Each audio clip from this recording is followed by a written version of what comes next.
that's taking place in the streets. Stand by, Arthur, as the prosecutor, Bob McCullough, is coming into the courtroom now. Let's watch and listen. At approximately 11:45 a.m. on Saturday, the 9th of August, Ferguson police officer Darren Wilson was dispatched to the Northman's apartment complex for an emergency involving a 2-month-old infant having trouble breathing. At approximately 11:53, while still at the Northman's call, Wilson heard a radio broadcast for a stealing in progress at a market on West Florissant. The broadcast also included a brief description of the suspect, a black male wearing a white T-shirt who took a box of Swisher cigars. Other officers were dispatched to that store. Officer Wilson remained with the mother and the infant until EMS arrived to transport them to the hospital. Officer Wilson then left Northman's complex in his Ferguson police vehicle, a Chevy Tahoe SUV, and drove west on Canfield towards West Florissant. An additional description of the stealing suspect was broadcast about that time, wearing a red hat, yellow socks, khaki shorts, and he was with another male. After crossing West Florissant, the two walked east on Canfield in the middle of the street, Mr. Brown directly behind his companion. As Officer Wilson continued west on Canfield, he encountered Michael Brown and his companion still walking in the middle of the street. As Wilson slowed or stopped as he reached Mr. Brown, he told him to move to the sidewalk. Words were exchanged and they continued walking down the middle of the street. As they passed, Wilson observed that Michael Brown had cigarillos in his hand and was wearing a red hat and yellow socks. At approximately 12:02 p.m., Wilson radioed that he had two individuals on Canfield and needed assistance. Officer Wilson backed his vehicle at an angle, blocking their path and blocking the flow of traffic in both directions. Several cars approached from both east and west but were unable to pass the police vehicle. An altercation took place at the car with Officer Wilson seated inside the vehicle and Mr. Brown standing at the driver's window. During the altercation, 2 shots were fired by Officer Wilson while still inside the vehicle. Mr. Brown ran east on Canfield and Officer Wilson gave chase. Near the corner of Canfield and Copper Creek, Mr. Brown stopped and turned back towards Officer Wilson. Officer Wilson also stopped. As Michael Brown moved toward Officer Wilson, several more shots were fired by the officer, and Michael Brown was fatally wounded. Within seconds of the final shot, the assist car arrived. Less than 90 seconds passed between Officer Wilson's first contact with Michael Brown and his companion and the arrival of that assist car. Several witnesses described seeing an altercation in the car between Mr. Brown and Officer Wilson. It was described as tussling, wrestling, a tug of war, or just some movement. Several other witnesses described Mr. Brown as punching Officer Wilson while Mr. Brown was partially inside the vehicle. Many of the witnesses said they heard a gunshot while Mr. Brown was still partially inside the vehicle. At least one witness said that no part of Mr. Brown was ever inside the vehicle and that the shot was fired through an open window while Mr. Brown was standing outside. The vehicle and Officer Wilson's clothing and equipment were examined by various technicians and scientists. Mr. Brown's blood and/or DNA were located on the outside of the driver's door. His blood and DNA were also found on the outside of the left rear passenger door of the police vehicle. Mr. Brown's blood and DNA was found on the inside of the driver's door. The upper left thigh of Officer Wilson's pant leg, the front tire of Officer Wilson's shirt, and on Officer Wilson's weapon. Additionally, a bullet fired from Officer Wilson's weapon was located inside the driver's door. The shot was fired from inside the vehicle, striking the door in a downward angle at the armrest. The second bullet was not recovered. Almost all witnesses stated that after they heard the shot fired, while Mr. Brown was at the car, he hesitated and then ran east on Canfield. Most stated that almost immediately, Officer Wilson got out of his vehicle and chased after him. Some witnesses stated Wilson fired at Mr. Brown as he chased after him, striking him. At least one witness saying he struck, or one of those shots struck Mr. Brown. Others stated that he did not fire until Mr. Brown turned and came back toward Officer Wilson. At least one witness stated that as Officer Wilson got out of his vehicle, he shot Mr. Brown multiple times as Mr. Brown stood next to the vehicle. Yet another witness stated that Officer Wilson stuck his gun out the window and fired at Mr. Brown as Mr. Brown was running. One witness stated there were actually 2 police vehicles and 4 officers present, but only one officer fired a weapon. Most witnesses agreed that near the corner of Canfield and Copper Creek, Mr. Brown stopped and turned around facing Officer Wilson. Some said Mr. Brown did not move toward Officer Wilson at all, but was shot multiple times as he stood near the corner with his hands raised. In subsequent interviews with law enforcement or their testimony before the grand jury, many of the same witnesses acknowledged that they didn't actually see the shooting. Some were running for cover, some were relating what they heard from others, or as I said, what they assumed happened in that case.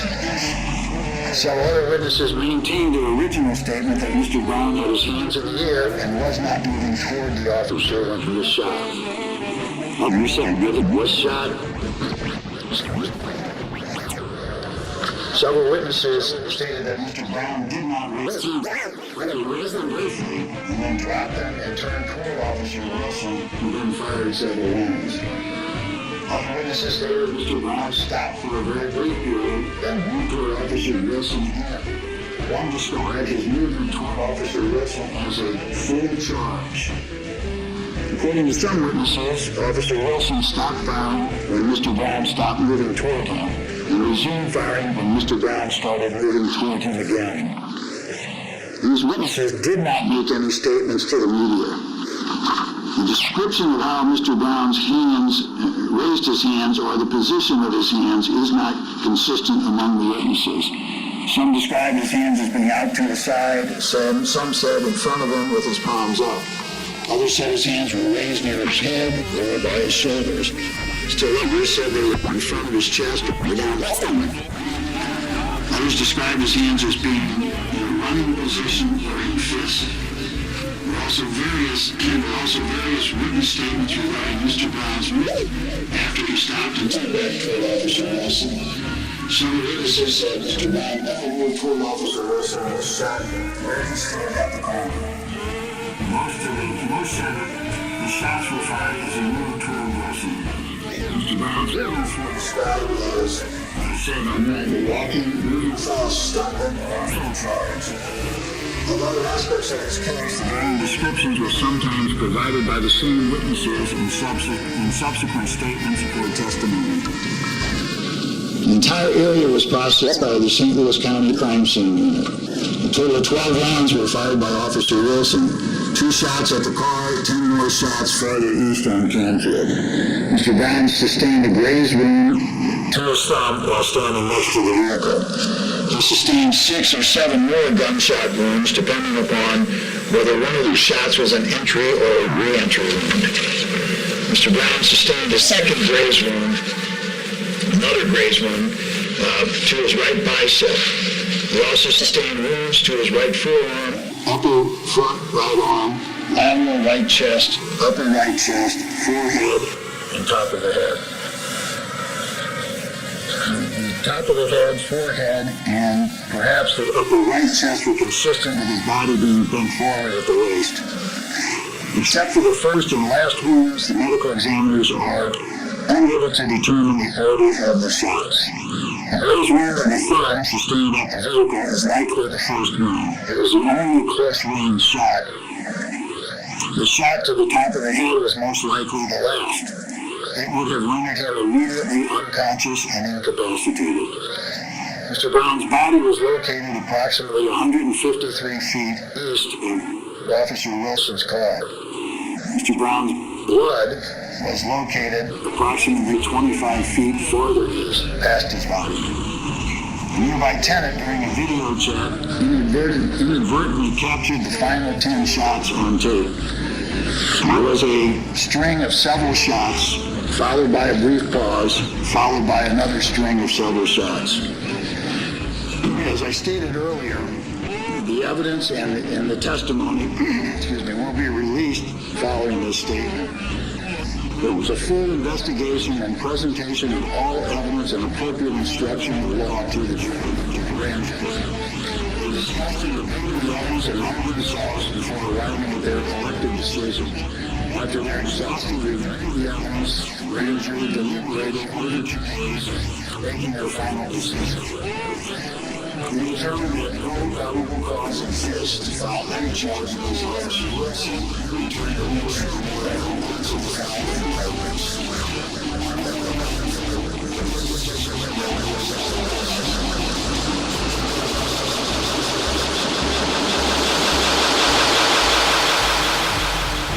Baby, you just wait and see.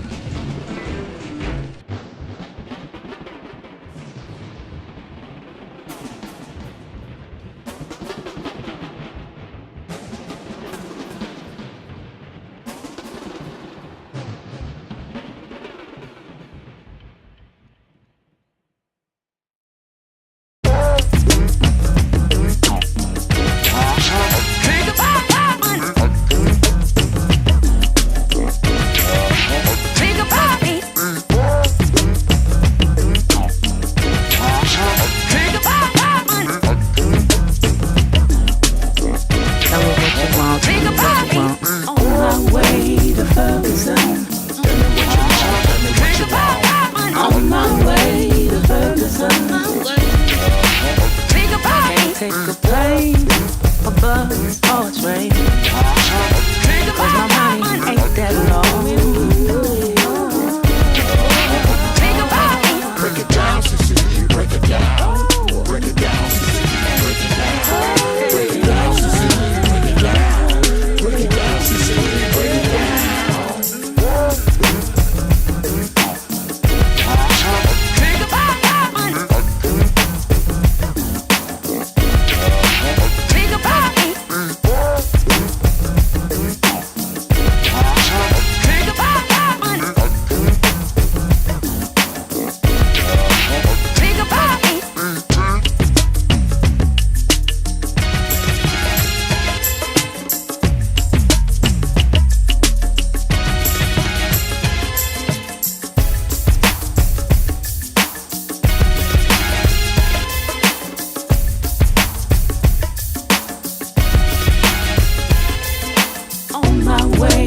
Ferguson. On my way to Ferguson. Can't take a plane, a bus, or a train.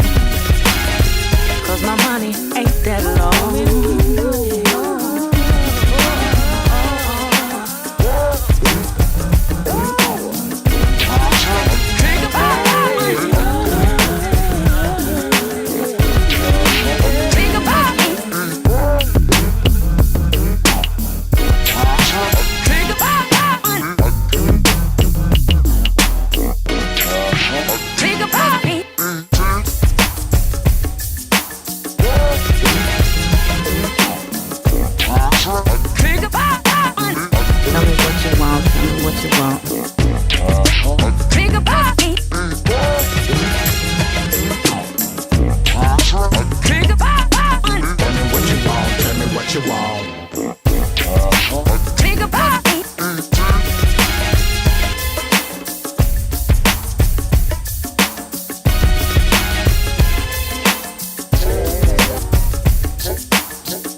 You need to stop. Not that shit back!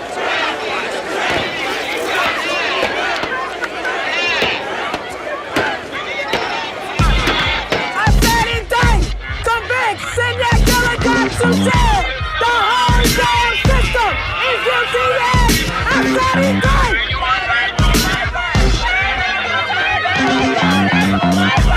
People are like, well, how are you going to get the hearts of people around the country? I'm gonna be honest, that there are certain hearts that I'm not going to be able to reach. Because I'm seen as this angry black person, I'm seen as this rioter, this leader.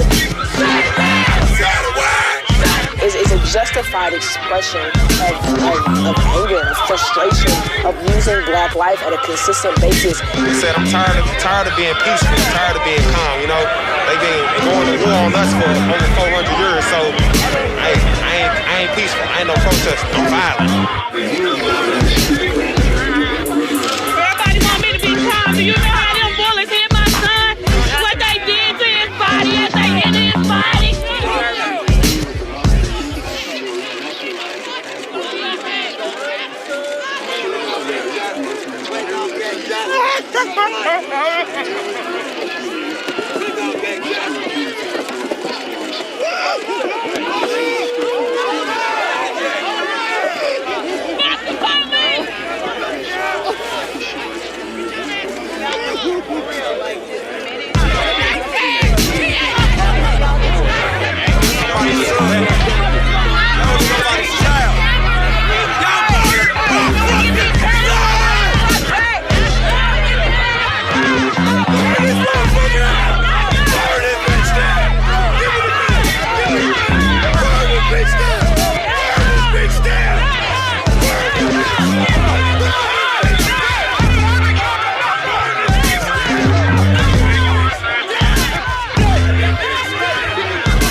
I tried to told you. Disperse immediately and stop throwing objects at law enforcement.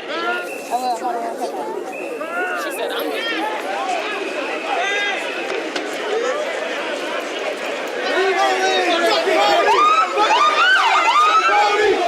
I said indict, convict, send that killer cop to jail. The whole damn system is guilty as I said indict.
I could never imagine him, even in that situation, taking someone's life, let alone taking someone's life with malicious intent, you know?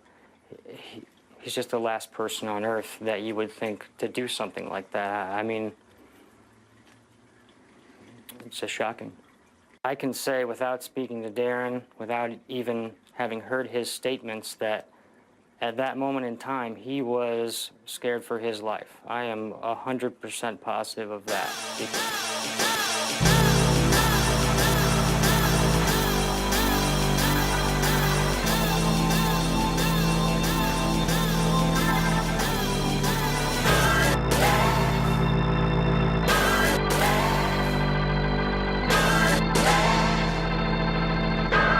How can you have more cops and more crime? Why?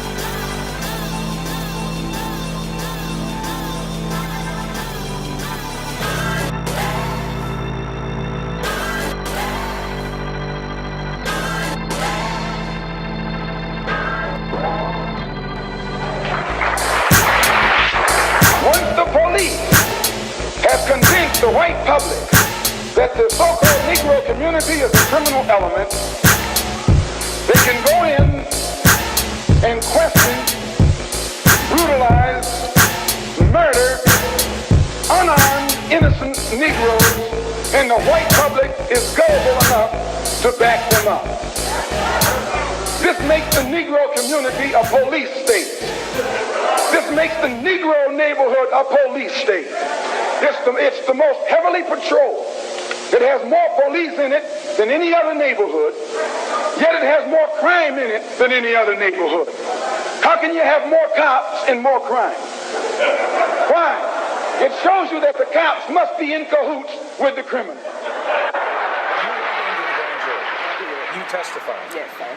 And even if he did appear to be moving closer, you could still see that he was visibly unarmed. And even if you had a good amount of distance between you guys, I don't understand why he would fear for his life. How do you explain it? That's what everybody else is asking. How do you explain this? That's why half the city's torn up now. We back. Let's get this right now. Sincere. Yeah, what it is, man. What's going on, brother? Glad to have you back in here, man. I hear you.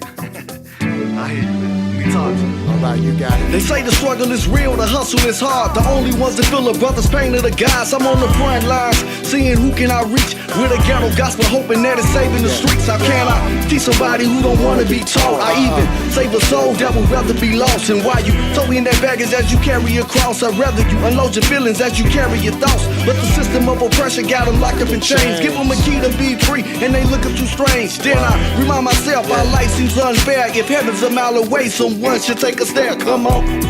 Come on. Come on. Come on. Come on. Come on. Come on. Come on. Come on. Come on. Come on. Come on. Come on. Come on. It's been such a long journey in a short time. Seems like yesterday, oh how time flies. Memories resurface from the archives, filled with pain and the struggle just from our lives. But I see so much more through my eyes. Buried alive, left for dead, yet we still rise.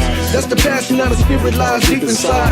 Willpower at its highest can't be denied. And it's the secret of success from Jews of all kinds. It's all mental, so heaven just a state of mind. Remind yourself when life seems unfair. Hold my hand, close your eyes, I'll take you there. Yeah. Come on. We'll take you there. Come on. If y'all want to follow, heaven and hell is just a state of mind, people.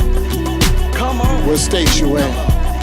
Huh? Come on. Come on. You better analyze what other people already recognize. I quest to seek the truth before my body rests. So only wisdom and knowledge is what I do ingest. I run our vultures in hopes to change the culture. Like Sonny and Goodfellas looking over both shoulders. I'm old school, watching this new world taking over. Landscapes are changing, leader people don't notice. Ain't go inside us, feelings rise to the surface. But what lies beneath is how we all soul searching. Just understand that no man's perfect. It's tough enough when you don't know your purpose. Then life reminds me of times how it's unfair. I close my eyes and think of heaven, then I'm right there. Right there. LD, what you told him? You right there. That's what we trying to tell you, family. You right there. You're closer than what you think.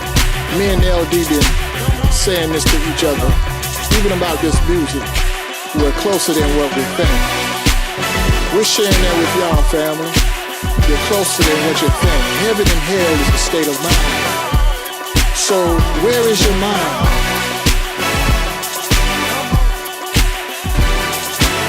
It's time to wake up. It's time to analyze the situation. It's time to materialize.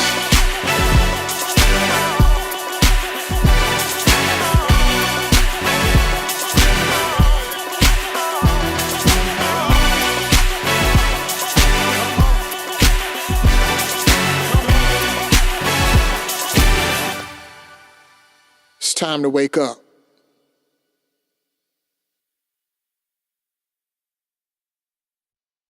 ABC News exclusive. The officer from Ferguson, Missouri, who will not be charged in the shooting death of Michael Brown, speaking out for the first time.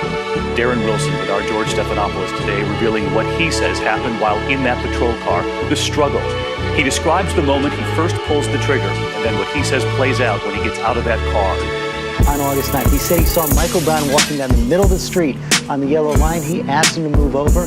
Brown didn't, so the officer pulled his car beside him. This is what happened next.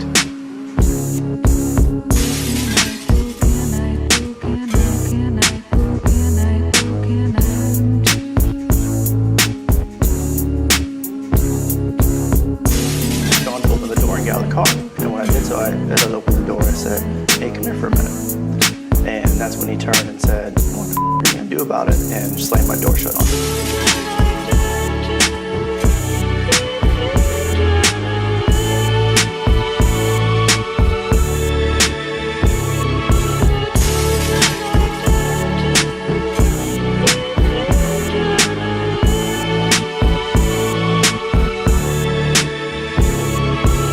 That would be against every training ever taught to any law enforcement officer. I don't know what or how many hit me after that. I just know there was a barrage of swinging and grabbing and pulling for about 10 seconds. And then I had reached out my window of my right hand to grab onto his forearm because I was going to try and move him back and get out of the car to where I'm no longer trapped. And when I felt it, I just felt the immense power that he had. And the way I've described it is it was like a 5-year-old holding on to Hulk Hogan. That's just how big this man was. Hulk Hogan? He was very large. Very powerful man.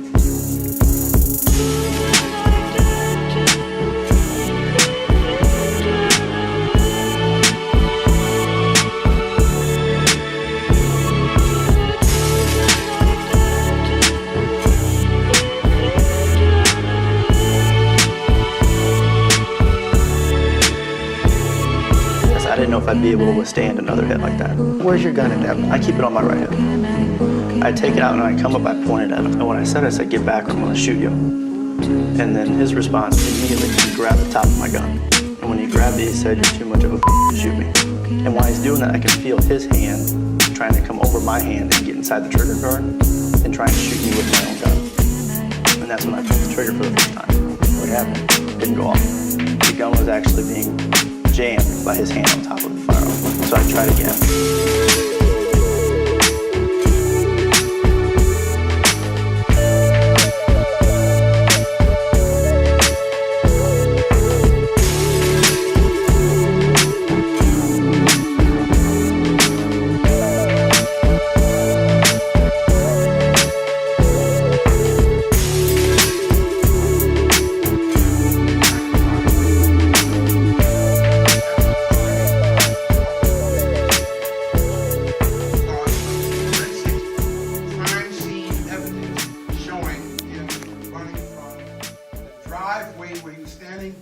on the sidewalk, back 23 and a half feet, which he ended up in the middle of the road. Okay? And this is the crime scene evidence that caused our people on the ground to call me and say, Rev, before you make yourself look bad, you need to know what really happened. Because that's not what the television media showed us. You see, when I first heard it on the media, I got infuriated. I was ready to go out there and da-da-da-da-da-da-da. You see what I'm saying? So he ran back toward the officer, and that's what gave the officer the justifiable right to shoot. Officers, we are trained to pull that trigger until the threat is eliminated. Did y'all just hear what I said? Yeah. We're trained to pull the trigger until the threat is eliminated. And And again, here's the sick part about that. That's up to the officer. It's depending on what's going on in that cop's head. And if he feels threatened, right. So he kept pulling the trigger until the brother fell. And of course, as he was going down, that was the last kill shot in the top of the head. You see? Now, again, the media didn't tell y'all that. And that's why everybody's inflamed. Here's what the media said.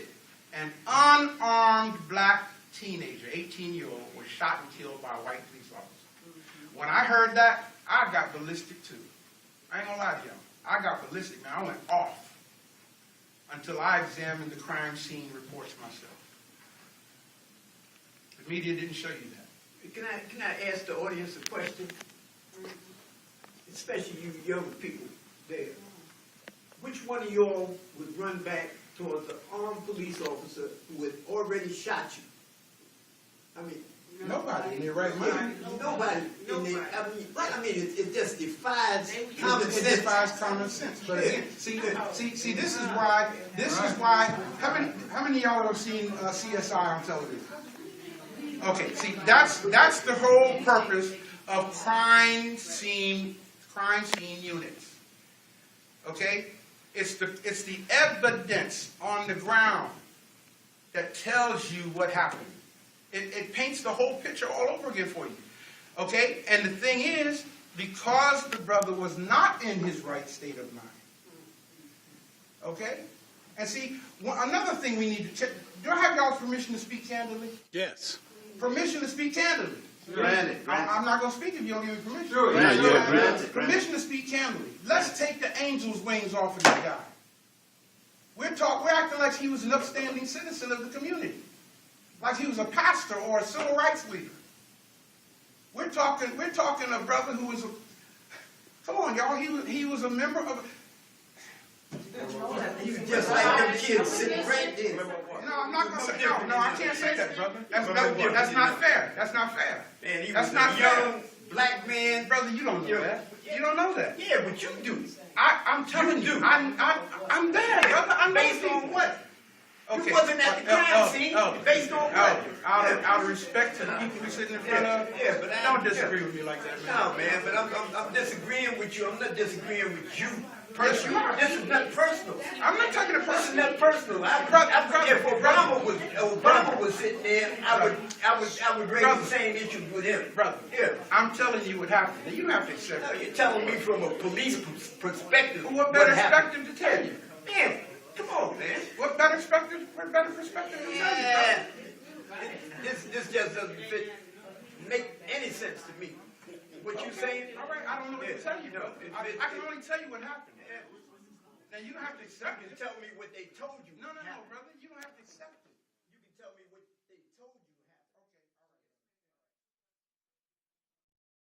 you happened. Once the system is primed for maximizing revenue, starting with fines and fine enforcement, the city relies on the police force to serve essentially as a collection agency for the municipal court, rather than as a law enforcement entity focused primarily on maintaining and promoting public safety. And a wide variety of tactics, including disciplinary measures, are used to ensure certain levels of ticketing by individual officers, regardless of public safety needs. As a result, it has become commonplace in Ferguson for officers to charge multiple violations for the same conduct. 3 or 4 charges for a single stop is considered fairly routine. Some officers even compete to see who can issue the largest number of citations during a single stop. A total that in at least one instance rose as high as 14. And we have observed that even minor code violations can sometimes result in multiple arrests to begin with. Others were punitive or retaliatory in nature. The police department's routine use of tasers was found to be not really unconstitutional, but abusive and dangerous.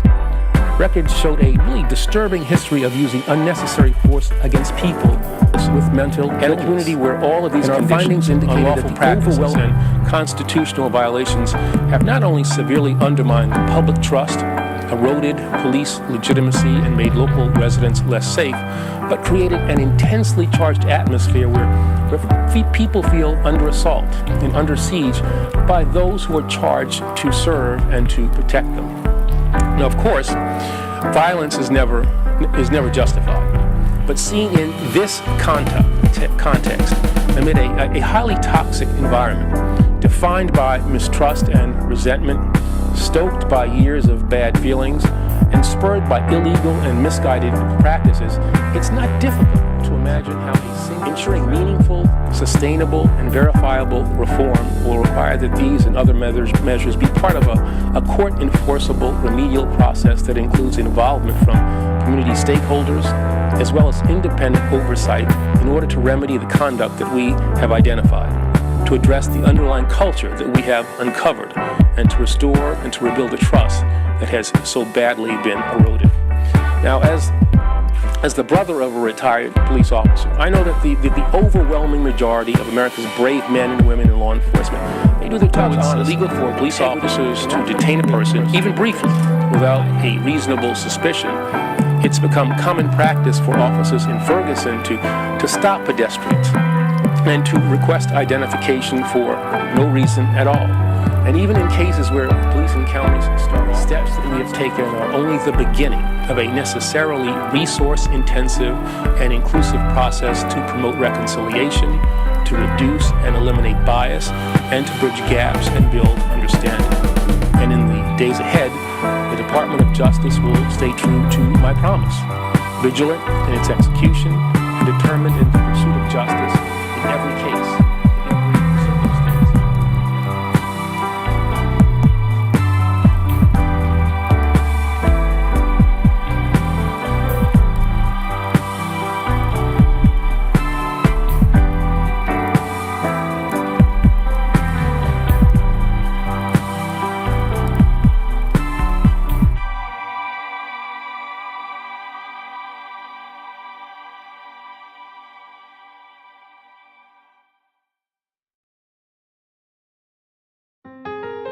Sincere Nokwaree.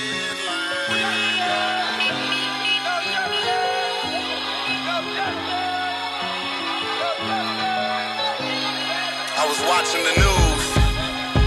I seen something that just drove me crazy, man. Fucking police. Seem like they think that they can do anything. But you hit us, we hit back. No justice for us, no peace for you. Know that.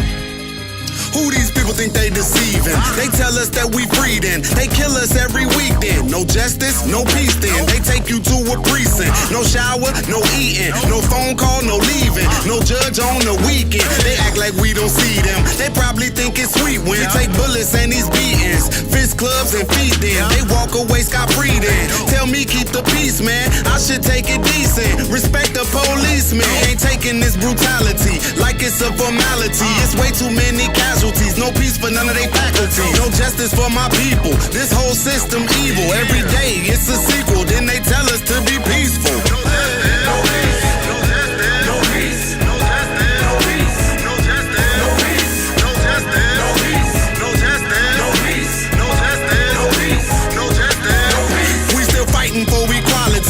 Bigotry is all I see. My people need to follow me, cause this ain't no democracy. Nice sticks and handcuffs. They shoot us while our hands up. This I can't stand for. These cowards need to man up. This country built on blood, sweat. Everything is suspect, but we ain't giving up yet. My people out here upset. They shoot us and they beat us till we tear the streets up. They trying to deceive us with candidates like these nuts. They always do us so wrong. The government know what goes on. They trying to make us go home. They always do the poll wrong. They flood us with drugs, then tell us that we thugs. These people shedding blood while they fill us up with slugs. They hit us, then let's hit back. You bogus if you sit back. They go home and they kick back. No talking, a chit chat. No justice for my people. This whole system evil. Every day it's a sequel. Then they tell us to be peaceful. No peace. No peace. No peace. No justice. No peace. No justice. No peace. No justice. No peace. No justice. No peace. No justice. No peace. Real talk, man. If you sit back and watch this go on, and you don't do nothing or say nothing, then you crazy. How could you sit back and watch this go on and be like, what we gonna do, March? What we gonna do, protest? Yeah, we need to do all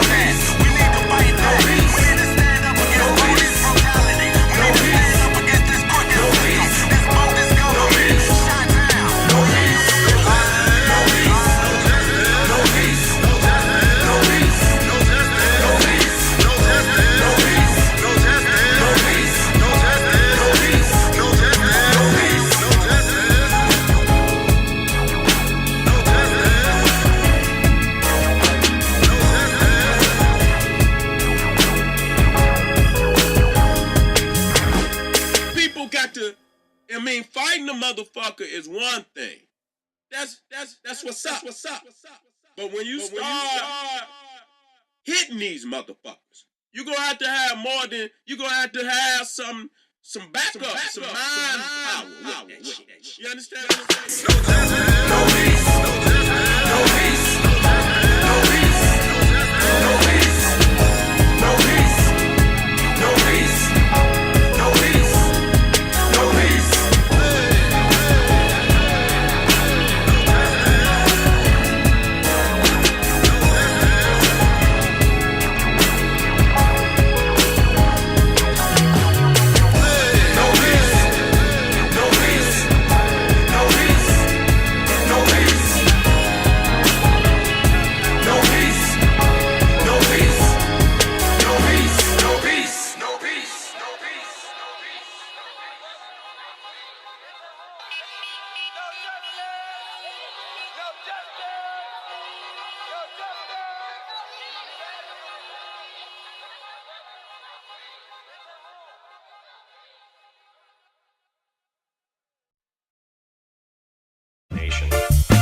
Overnight, I went from being a small-town police chief to being part of a conversation about racism, equality, and the role of policing in that conversation.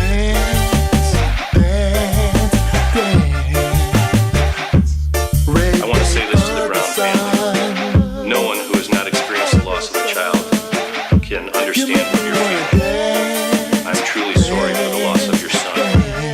I'm also sorry that it took so long to remove Michael from the street. The time that it took involved very important work on the part of investigators who are trying to collect evidence and gain a true picture of what happened that day. But it was just too long, and I'm truly sorry for that.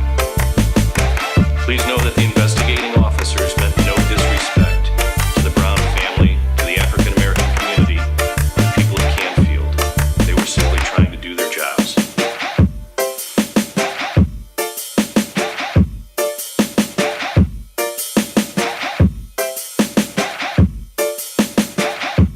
I do want to say to any peaceful protester who did not feel that I did enough to protect their constitutional right to protest, I'm sorry. The right of the people to peacefully assemble is what the police are here to protect. If anyone who was peacefully exercising that right is upset and angry, I feel responsible, and I'm sorry. I'm also aware of the pain and the feeling of mistrust felt in some of the African American community towards the police department.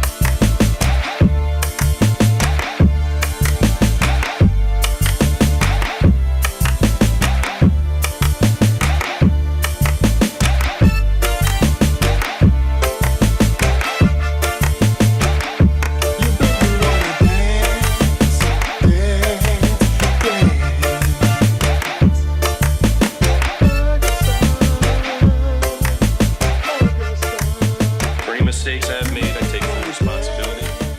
It's an honor to serve the city of Ferguson and the people who live there.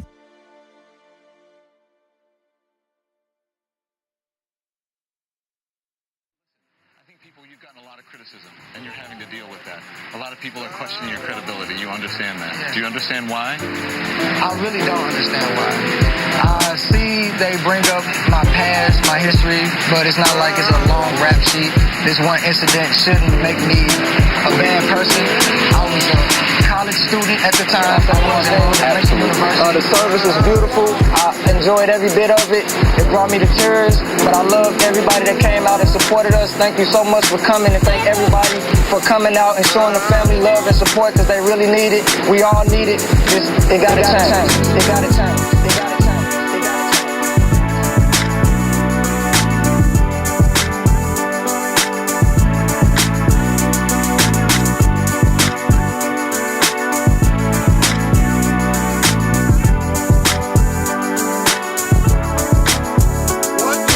Walk us through what happened on Saturday. You and Michael Brown were walking down the street. So what happened next? As we're walking down the street, the squad car vehicle approaches us. Now we're on the side of the vehicle, and the officer says, "Get the out of the street," verbatim. It was his words. And At that moment, I told the officer, my friend Big Mike didn't speak.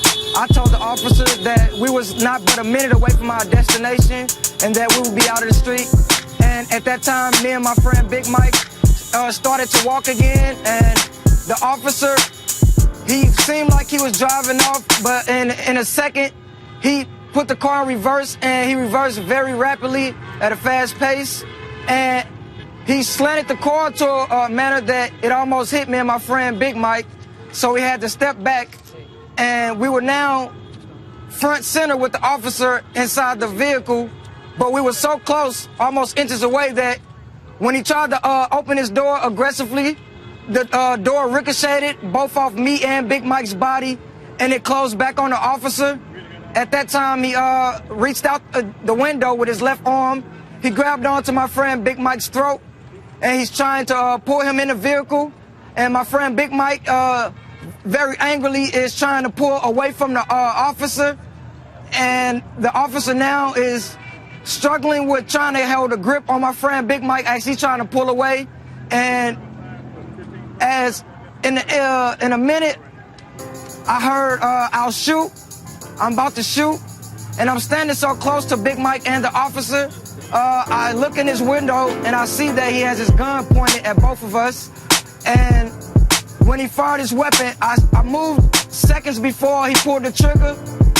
I saw the fire come out the barrel, and I instantly knew that it was a gun.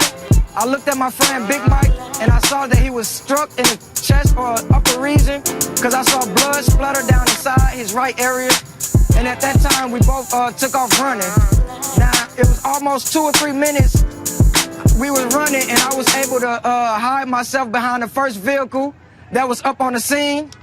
And the officer then got out his car. My friend Big Mike was still running. He ran past me and saw me in plain sight. He said to me verbatim that, he said, "Keep running, bro." He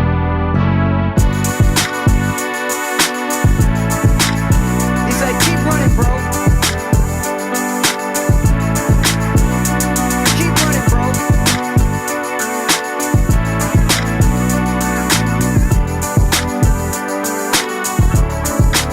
He said, "Keep running, bro."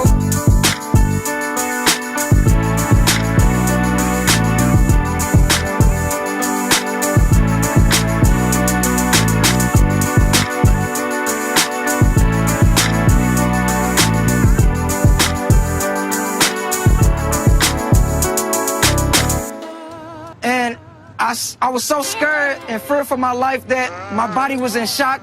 I couldn't move. I couldn't think at that time.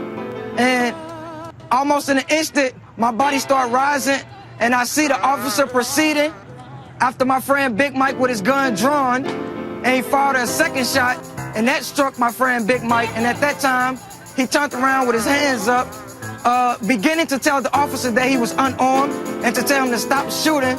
But at that time, the officer was firing several more shots into my friend, and he hit the ground and died. I watched him until his body stopped moving, and then I ran and vomited in my mouth, throwing up, hyperventilating, not knowing what to do. I just ran.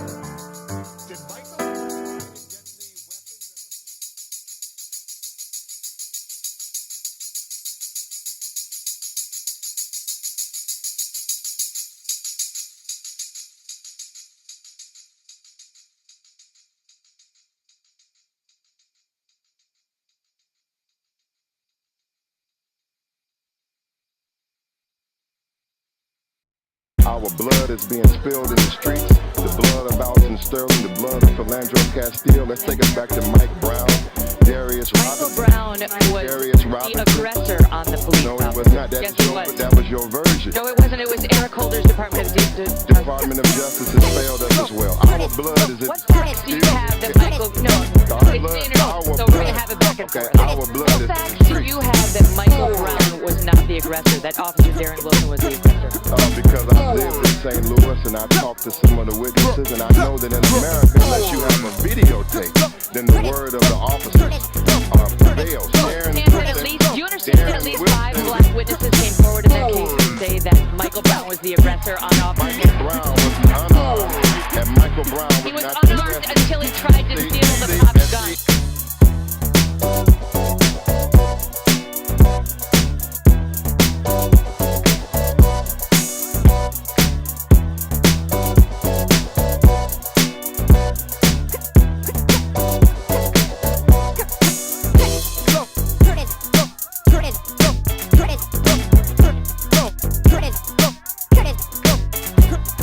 let me take you back to Ferguson, Missouri, and the case there against Officer Darren Wilson. He shot and killed Michael Brown. He said it was in self-defense, and you came out publicly and said it wasn't in self-defense, that there was no deadly threat to Officer Darren Wilson. The DOJ found that was not correct. They could find no evidence that he was not in fear of his life and exonerated him. Do you feel bad about what you said? No, you understood what the DOJ said. The DOJ said they did not find evidence to prosecute him on civil rights. They said there was no reason to disbelieve, no evidence to disbelieve his story. He was in fear of his life. They said that he was not in violation of civil rights and that they found no evidence that he was in fear or that he was not in fear. No, they said there was no evidence to disprove his statement that he was in fear of his life.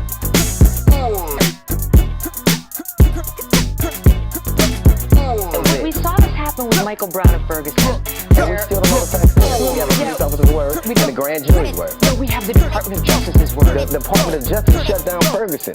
Ferguson had to be shut down because it's so corrupt. The Department of Justice found that the police there had endemic racism. They found that. Right. But they also exonerated Officer Darren Wilson. That's not a... And they found Hands Up, Don't Shoot was a lie, and that Michael Brown was the aggressor. Wow.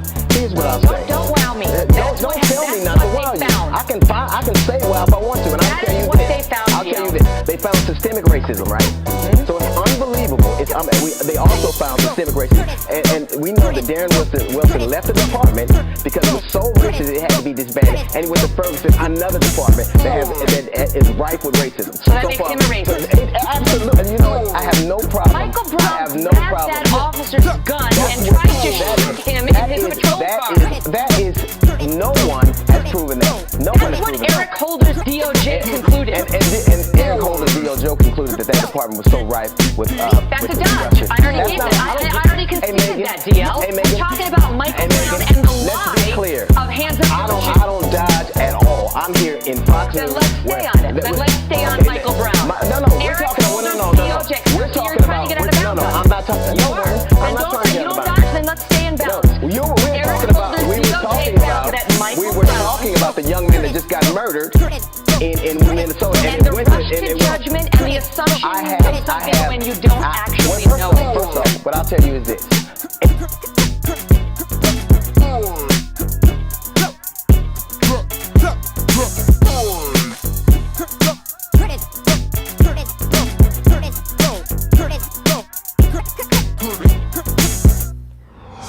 So we're stopping here for a moment because this is a key point, and one a lot of people missed or glossed over in the hot debate after a grand jury decided not to indict Officer Darren Wilson after the DOJ came out and said they didn't have the case against him. The report from the Department of Justice specifically says the following. On page 11, quote, "The evidence does not support finding that Wilson was unreasonable in his fear that Michael Brown would once again attempt to harm him and gain control of his gun." And again on page 12, quote, "There is no reliable evidence to disprove Officer Wilson's belief that he feared for his safety." That's from the Department of Justice. Let's pick it up again with Reverend Al. Apologize for believing it? For what you said, for telling the world that there was no deadly threat when there was. But I said what I believe. Did you correct the record? Did I correct what record? Did you go on your television program and report to the world what the DOJ had actually found? I reported what the DOJ said. About the death of Michael Brown. I don't know that I stated the line you want, but you didn't see me out there protesting afterward, did you? Did you? I think that's a good place to wrap.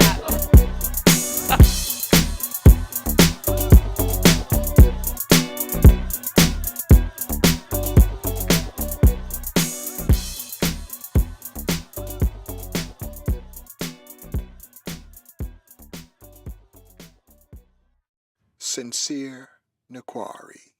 I just looked at him and I said, well, what's your message to the world? You see, I just want everybody to chill out a little bit.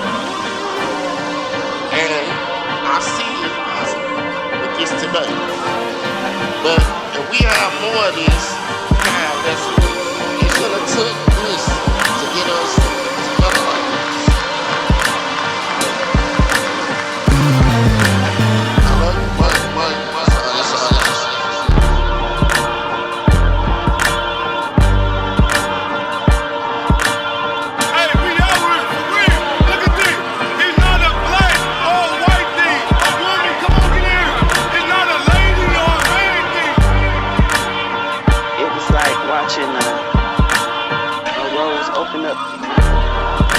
he started out really quiet and shy. And then when he turned about 16, he just really opened up and started talking to us about what he wanted to do and who he wanted to be.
I got memories in my head that will never go away. Good time. Church, get through it. Yeah, lied on me, hated on me, they waited on me. Got straight, wasn't working.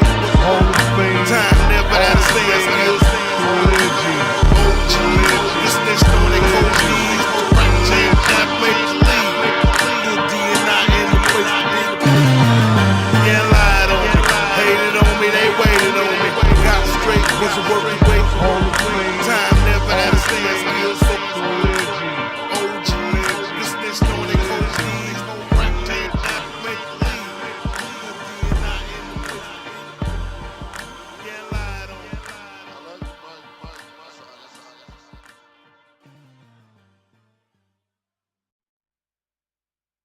Sincere, Nokwaree. Spanish were defeating the Moors. A painting was done of the defeat, and there were black generals surrendering. Why were they surrendering if they were not in charge? Young Lil Ricky still looking for stacks. No job, still keep some yak in the sack. Auntie still let him smoke in the back. As long as he humble and he take out the trash. Head always down, he just looking for cash. And a girl with a job that he hope he can smash. Show up off his ass, but he blow money fast. Selling you a strip, trying to live off his past. I gotta go, cause he don't really wanna grow. How you get it, he don't wanna know. Satisfied being a domino. Taking falls at the corner store. Dodge your kid, she gon' charge you, bro. Post $1 million, got $1 though. But you stay on the lean when you hang with your team. For a night, you're a king, wearing red Robin jeans. You keep an iPhone out of home. Homeboy, you grown. Can't be right if it's wrong. Still trying to take a nap without a comb. Why everywhere that I go, they pumping that gas at the stove. Asking for money and smoke.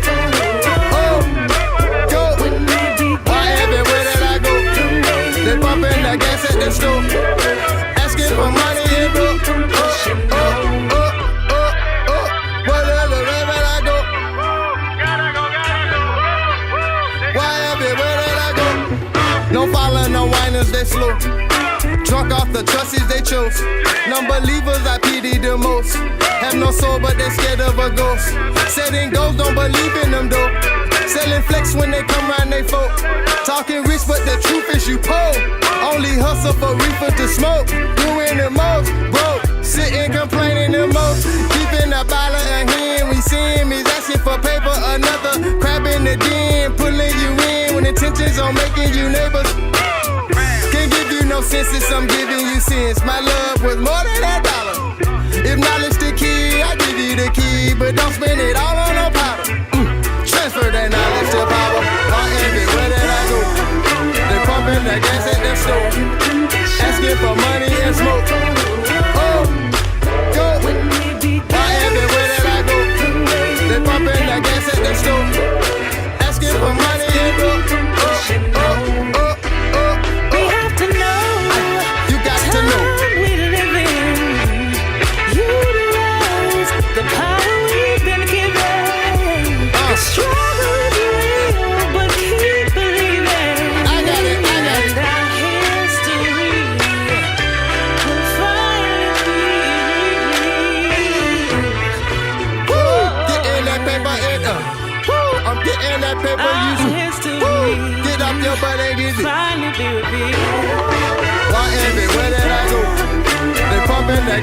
the store. Ask for your money and show up your butt.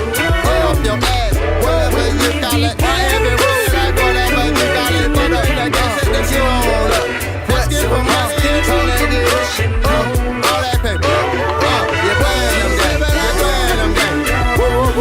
You're playing them games. Why everywhere in that paper? In that paper. That's what I do. What I do. You should too. What I do. What I do. You should too. What I do. What I would.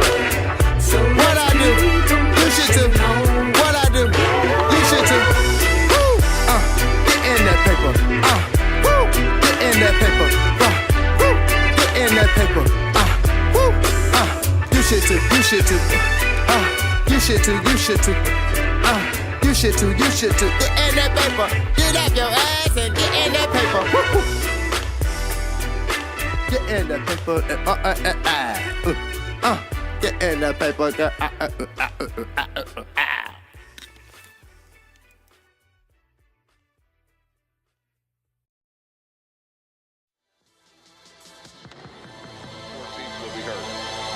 Thank you so much, Mr. President. As everyone in this room has heard, people throughout Missouri, throughout this country, and throughout the world, frankly, they've heard about Ferguson. And Ferguson was not known 30 days ago. Today it is known, and the nickname for Ferguson is now either Baghdad or Ground Zero. And you had all the wonderful churchgoers on one side, and you had all these youth in the street. We had already stopped traffic all day, and the police officers were fine with that. And then someone from the church-going crowd said, "No, get out of the street." They had no clue what we had been doing all day. And Haku was with his friends, and they had their hands up. Hands up, don't shoot. By the way, I have 18-month-old children. When you say hands up, they throw their hands up. 5-year-olds. When you throw your hands up, they say don't shoot. 3-year-olds. When you raise your hands up, they respond don't shoot. That is now the psychology of my community. Don't shoot. That's our first response. That's not supposed to be our first response, to raise your hands up and say don't shoot, because you walk around every single day as a living target. That is not the way that this world is supposed to be like. That is not how we are supposed to be living our lives. You see an officer and your first inclination is to throw your hands up and say don't shoot. And this is the state that Governor Jay Nixon is responsible for. And we have 18-month-olds who are throwing their hands up, saying don't shoot. I'm sure you guys have seen pictures of kids on school buses with their hands out of the window, don't shoot. Do you know what kind of conditioning that is? To just walk in a town and you're looked at as a moving target. The psychology from anywhere from 12 years old to 30 years old. You know that you're a moving target. You know it. You're gonna lose your job for it. You're gonna be kicked out of school for it. That is the tragedy that all of my constituents who are here today face.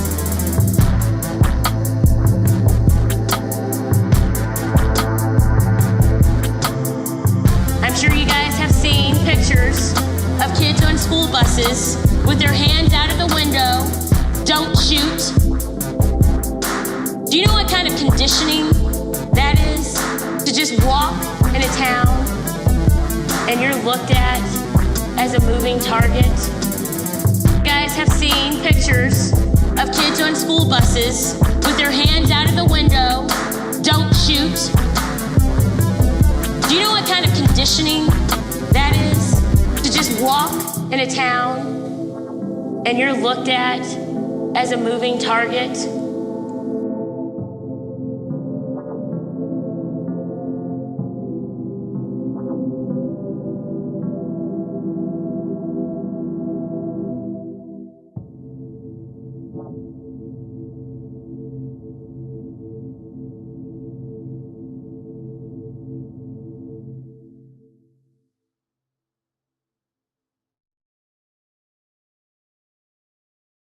if the police give us justice, this neighborhood would be Charge that dude. We would be all right if these police stopped treating us black people like we're pieces of crap. Maybe I said pieces of crap. And maybe this whole world wouldn't be like this right now. Yeah, we would. I mean, we're doing this crisis because we want freedom. No. Everybody be safe, protect your kids, protect everybody you know, and protect your granny. Love you, everyone. 1, 2, 3. Justice for all. When you look at your two sons and you see what happened to Michael Brown, are you afraid for them? Absolutely. Absolutely. We met Casey Smith. I'm still grappling with how to explain the verdict to my child because I'm still trying to figure out. My 3 teenagers, they don't understand all the hate. It's hard to explain a whole history of race relations to a 9-year-old. I don't really know how to get into it. I want her to know that her life is valued as being an African-American child. He's tall for his age, thick for his age, and I'm afraid as he grows up that he's gonna be, a big burly guy like a Mike Brown. Wow. What conversation? No, and my father, who's a son in St. Louis, he said, when are you gonna have the talk with your boys? That's right. He said, I have to have the talk with your brother. He said, and my brother, and we grew up in California and Minnesota, so we grew up in a different racial atmosphere. He said, my father had to talk with me. My grandfather was from Mississippi. And he said, his father had to talk with him. Our families have been destroyed and torn apart and stuff like that. So, Crystal, while things are changing, they're not quite the same. I'm going to have to tell him something. I don't really know how I'm going to put it into words. Sit yourself down, son. Let me talk to you. Got some things I want to tell you about some things that we as a people have been going through, still going through. See, we live in a world that doesn't care one thing about you. But you gotta understand the game, learn how to play, so that you can make it through.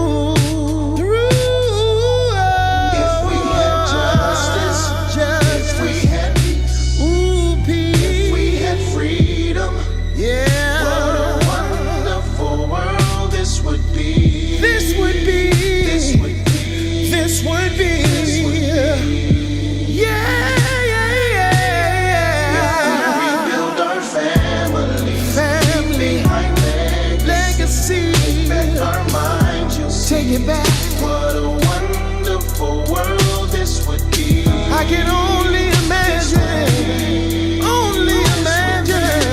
how it would be.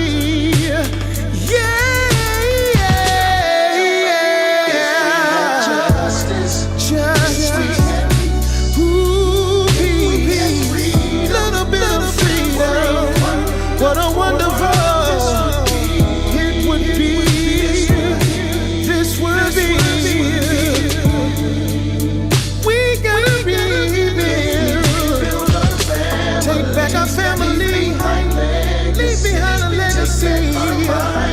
Take it back. What a wonderful world this would be. It would be so nice. It would be so nice. This would be.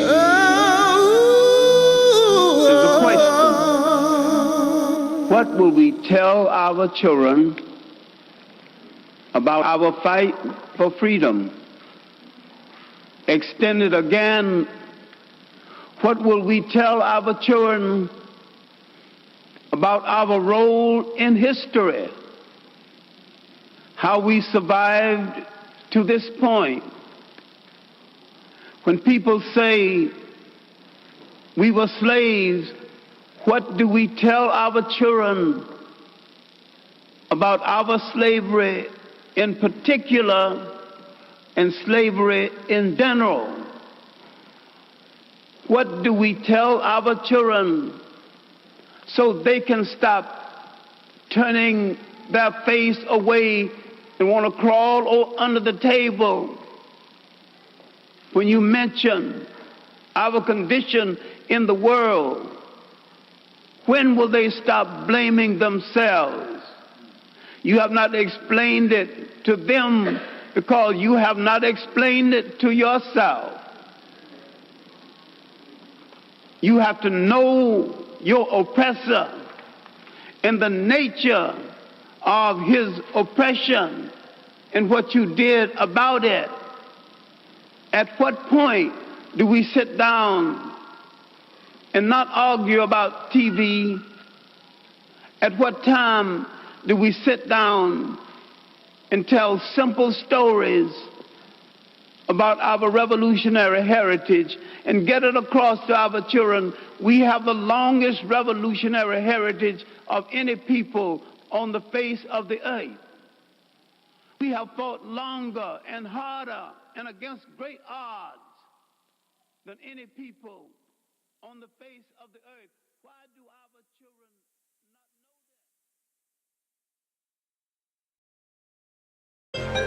Just miles down the road from the scene of protests in Ferguson, we're hearing a lot about Florissant. Just down Florissant is the grave of Dred Scott, who's buried in the Cavalry Cemetery on West Florissant Avenue. Born a slave in Virginia, Dred Scott sued in a St. Louis court for his freedom. The case went to the Supreme Court, resulting in a landmark Supreme Court decision that's called the worst So the ever. most hostile places to live, that they say, those are the places that they want to market and try to get this race riot going. So they thought for sure when they went down there and sacrificed. They're not even from there. The fucking CIA, shit, talk to the owners out there, man. Put niggas to St. Louis to fucking loot, man. But local store owners believe people from out of town are responsible for the recent heightened violence and looting. So they couldn't be from here. We have our validated customers, and every face yesterday was a different face. Talk to. That a second officer who arrived later to the scene also drew his weapon. He said, "The one cop was the one who shot him. Then I saw the other officer pull a gun out, but he didn't shoot." That same worker described how Brown staggered dead after the second shot 20 to 25 feet to the ground, explaining he was like a walking dead guy. Keep in mind, these men don't live in Ferguson and don't know the Brown family, but their account does square with what other witnesses have said. The woman who took cell phone video of Brown's body lying in the street also told CNN that Brown was shot from behind, just like the contractor in the green shirt says. While he was running away from the officer trying to get away, he was getting shot at. Now, just hear me out now. That's why I say the shutdown will come as a surprise. The surprise is people in your family selling you out, offering you to these corporations so they can get paid, man. This shit is wicked as shit, but let me try to break it down. We need to raise more money. Folks would get stopped, they'd get tickets, then they'd have to wait in line to pay it, take a day off work. Folks would lose their jobs. In some cases, they were thrown in jail because they didn't This is another reason why it's exceptionally important for them to maintain the color code system and have Negro church leaders keep promoting that amongst our people, and our people not knowing that it actually disenfranchises them, not necessarily from a society to which they don't belong, but it disenfranchises them from international law, government, and protections too, because no such people exist. And it's a total, in civilized society, it's called a total dishonor. He's bald up, he had his arms like under his stomach, and he was like halfway down. In 1857, the court ruled African Americans were not citizens of the United States and therefore had no rights to sue in federal courts. The court described blacks as, quote, beings of an inferior order and altogether unfit to associate with the white race, either in social or political relations, and so far inferior that they had no rights which the white man was bound to respect, unquote. I see. These Negroes, God damn it. It's almost like I wish I could go there and just slap the shit out this nigga right now. You guys, how Al Sharpton was reaching over Mike and to communicate with the wife. He's sitting there with a frozen face with his hands in the fucking pyramid. I'm like, God, come on, man. This dude, I don't feel sorry for these motherfuckers. The government's findings were based upon information received from Ferguson's own citizens. from Ferguson's own records and Ferguson's own officials, and they demonstrated a clear pattern and practice of violations of the Constitution and of federal law. After announcing our findings almost a year ago, we began negotiations with the city of Ferguson on a court-enforceable consent decree that would bring about necessary police and court reform. From the outset, we made clear that our goal was to reach an agreement to avoid litigation. But we also made clear that if there was no agreement, we would be forced to go to court to protect the rights of Ferguson residents. Painstaking negotiations lasted more than 26 weeks as we sought to remedy literally years of systemic and systematic deficiencies. A few weeks ago, the Department of Justice and Ferguson's own negotiators came to an agreement that was both fair and cost-effective, and that would provide all the residents of Ferguson the constitutional and effective policing and court practices guaranteed to all Americans. As agreed, it was presented to the Ferguson City Council for approval or rejection. And last night, the Ferguson City Council rejected the consent decree approved by their own negotiators. Their decision leaves us no further choice. Today, the Department of Justice is filing a lawsuit in federal district court against the city of Ferguson, Missouri, alleging a pattern and practice of law enforcement conduct that violates the First, the Fourth, and the 14th Amendments of the Constitution and federal civil rights laws. We intend to aggressively prosecute this case, and we intend to prevail.